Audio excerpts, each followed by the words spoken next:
All right, I call this one an obituary for the past, featuring the Tesla cybercabs. This is News from 5D. I'm Otis 5D. News from 5D with Otis 5D. Okay, Otis. Let's check this out, and we'll obituarize the past. The cost of autonomous transport will be so low that you can think of it like individualized mass transit.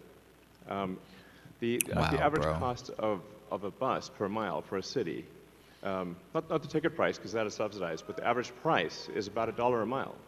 Wow. Whereas the cost of... average price for a bus is $1 per mile.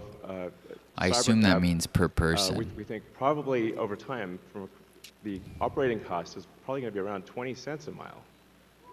Dude. And price, including taxes and everything else, probably ends up being 30 or 40 cents a mile. Wow. So, yes, and you will be able to buy one.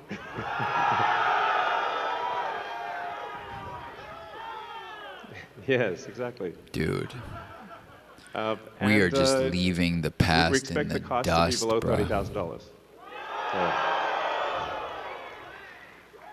And I think there'll be an interesting... I think that the weird thing is if he can make it for $30,000, it means the Chinese can make it for like $5,000.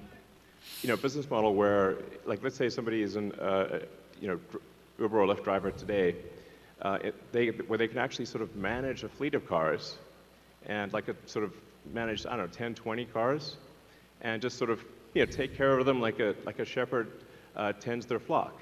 You have your flock of cars, and you're the shepherd, and you take care of your flock of cars.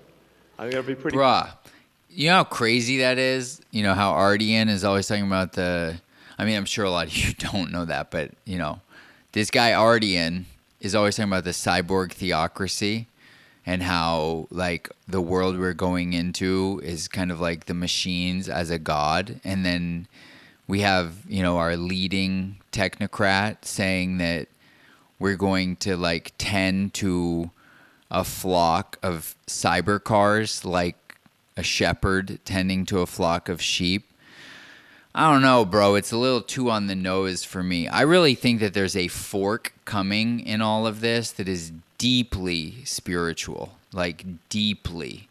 This is just a gut feeling. This is not data. Well, it is data driven, but it's like data of one. But at the same time, if I'm not mistaken, it was Vivekananda who said, like, if you want proof of God, just observe your own thoughts for 24 hours continuously, and you will have, like, no doubt as to the existence of God. So it is data driven, but it's the kind of data that is, like, only replicable through experience. So people say it's not data driven, which is okay. I'm not butthurt, but regardless, I really think that some weird shit is about to pop off because there is a fork of this reality. It is not like a refutation, is it? I don't know. I don't even know how to describe it. It's extremely different. It's like a 90-degree turn from this direction that we're going to. I had no intention to start saying this when I made this video, but when he said that, it's just like, bruh. It's like all the symbols. You shall know them by their symbols. Cool. They're all there. And I think it's gonna be a glorious future. It's gonna be really something special. I do too. So I do too. Yes, good. All excellent questions. So we do expect actually to start fully autonomous, unsupervised FSD in Texas and California next year. And that's with the Model 3 and Model Y. And then we expect to be in production with the cybercab, which is really highly optimized for autonomous transport. Wow. In probably, well, I tend to be a little optimistic with timeframes. But in 2026. So this is not that close. Before 2027, let me put it that way. I don't know, man. I just keep all my spidey senses tell me that by 2028 we are going to be living in an entirely different world, like unrecognizable, unrecognizable. And what I mean by that is that our day-to-day patterns, the things we do, how we do them, are going to be more or less, it's not like the Jetsons, but it's something like that. We're going to absolutely, undeniably be in the future. And that's just a few years away. And I feel like I've said this several times in videos, but one of the books that is most impactful for me is Orson Scott Card's Ender's Game. And I never read the sequel to that book, Speaker for the Dead, because I just am so scared that it could even possibly ruin the legacy of Ender's Game for me, that I just refuse to touch it. But regardless, I bring that up because the title, The Speaker for the Dead, is based on the end of Ender's Game, where he realizes that he has destroyed effectively, or at least 99.999% destroyed, an entire race of beings, like an entire civilization.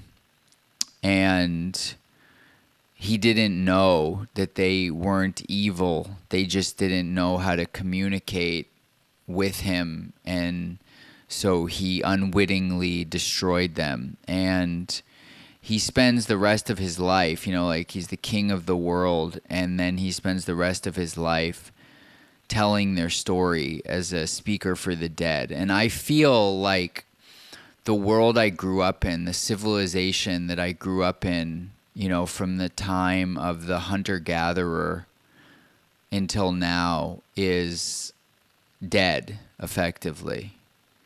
It's in its last dying gasps. And I genuinely feel that everyone feels this, at least on an unconscious level.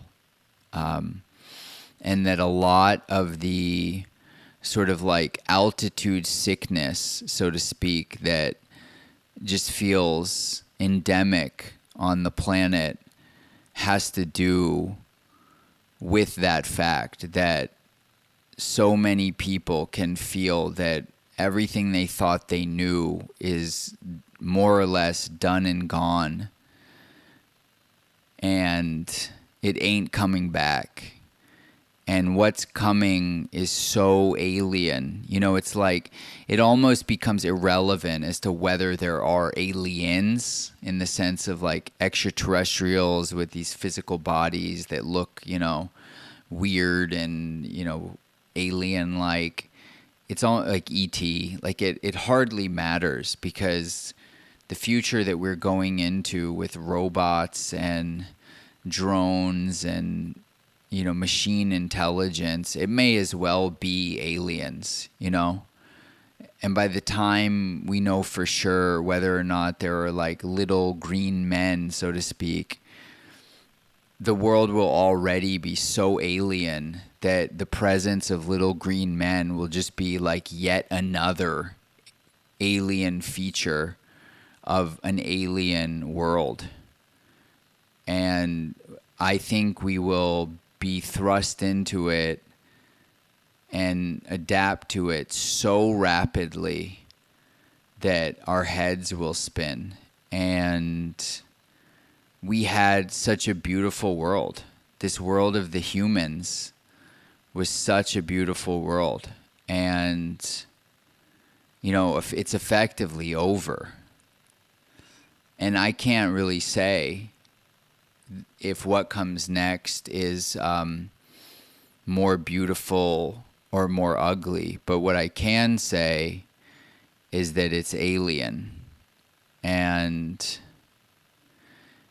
even if some of us carve out these beautiful spaces that are so human, so cozy, so sort of like medieval Hobbit, like right, like the Hobbit. What do they call it?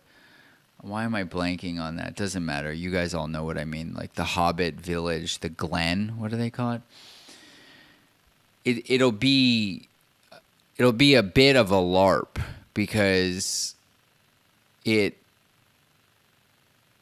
when it was real, it was like high tech, right? And now it's artificial. You can do much better than that in terms of, efficiency, but you can't necessarily do any better than that in terms of felt sense of presence and beauty and community.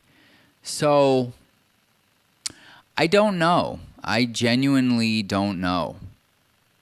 But I think that humanity is spending significantly too little time mourning and grieving what we were and what we had. And, don't it always seem to know that you don't know what you got till it's gone, and that one day it's just going to be gone. And people will say, I wish I had loved it more while it was there. Because despite all its, what do you call those? Picadillos? Is that the thing? Its little imperfections. It was really beautiful. And so, for my sanity and my sake of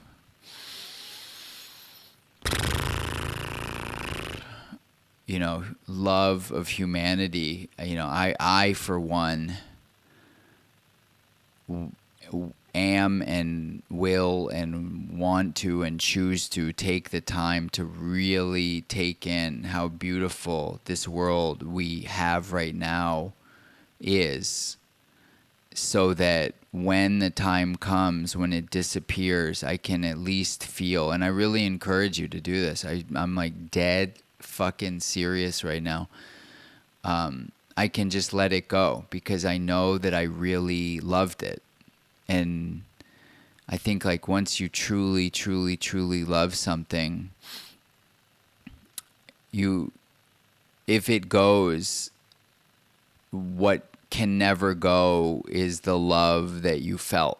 And I'm so aware at how corny, cringe, cliche that can sound, and I do not give a fuck, because I know from the bottom of my loins that it's the 100% truth. So I hope you can smell me, and go fuck yourself. Peace. Otis5D.xyz. Go fuck yourself.